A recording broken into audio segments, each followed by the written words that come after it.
Guys,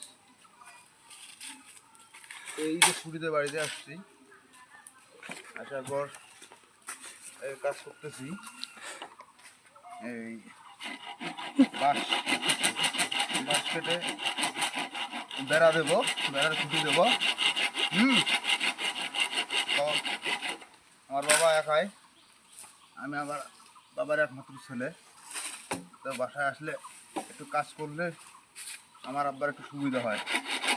তাই যারা ছোটো বড়ো চাকরি করেন, বাসা আসলে শুধু ঘোরাফেরার উপর থাকবেন না, হ্যাঁ, মাঝে মাঝে এভাবে কাজ করবেন ফ্যামিলিতে। বাবার কাজ মায়ের কাজ করে দিবেন, তারা মন থেকে দোয়া করবে, আপনিও ভালো থাকবেন। হ্যাঁ, সবসময় কাজ করবেন, কাজ করলে মন ভালো থাকে।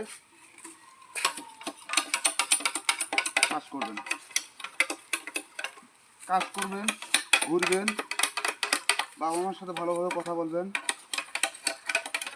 তাহলে বাবা মন থেকে দোয়া করবে। হ্যাঁ, তো কাজে ব্যস্ত আছি, বাড়িতে আসলে ব্যস্ত থাকতে হয়, এই কাজ ও কাজ। হ্যাঁ, তো আজকে ভিডিও ছাড়তে পারবো না। তো ঠিক আছে, সকলে ভালো থাকবেন আর আমার জন্য দোয়া করবেন।